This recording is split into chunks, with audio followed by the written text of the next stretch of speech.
I'm Scott Gaertner, and we're here at the entrance to Hillstone. Or wait, is it Northview? Or wait, is it Stone Butte, like on the sign?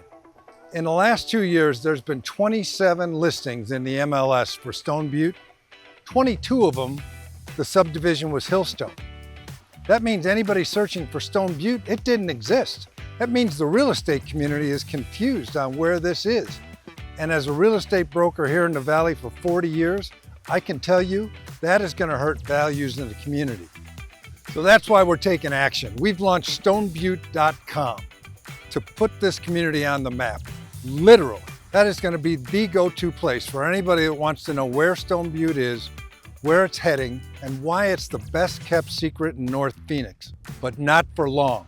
So stay tuned over the next few weeks as we roll out more information, more resources, and more ways to make Stone Butte a name people recognize.